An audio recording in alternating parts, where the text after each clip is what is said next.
अमेरिकी राष्ट्रपति Donald Trump को अगर कोई शब्द सबसे प्यारा है तो वो है टैरिफ।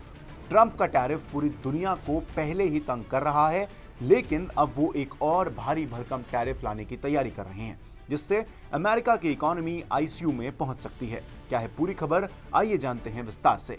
दरअसल ट्रंप प्रशासन ने इंपोर्टेड ड्रग्स पर 200% टैरिफ लगाने की योजना बनाई है। काफी दिनों से फार्मा सेक्टर में यह चर्चा थी कि ट्रंप फार्मा क्षेत्र में टैरिफ में कमी कर सकते हैं, लेकिन अब 200% टैरिफ का यह प्रस्ताव एक झटके की तरह है।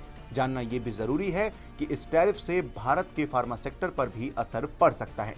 एपी की रिपोर्ट के मुताबिक ट्रंप प्रशासन ने इंपोर्टेड ड्रग्स पर भारी भरकम टैरिफ लगाने का प्रस्ताव रखा है। अधिकारियों ने कुछ ड्रग्स पर 200% तक के टैरिफ सार्वजनिक रूप से लगाए हैं। यानी अब ट्रंप का टारगेट ऑटोमोबाइल और स्टील जैसे सामानों पर पहले से लागू टैरिफ को ड्रग सेक्टर तक लेकर जाना और बढ़ोतरी करना है।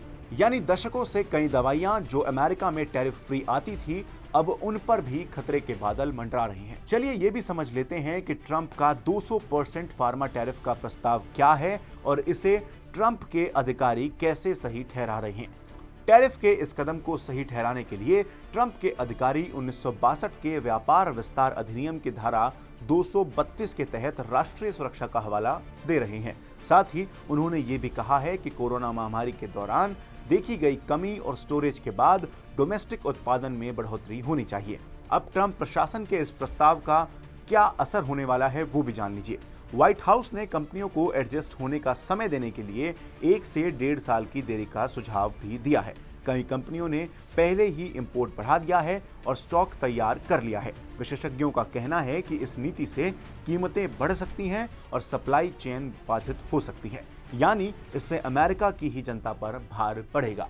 अब आपका इस खबर पर क्या सोचना है, हमें कमेंट बॉक्स में जरूर बताएं और ऐसी ही खबरों के लिए एनडीटीवी इंडिया के साथ जुड़े रहिए।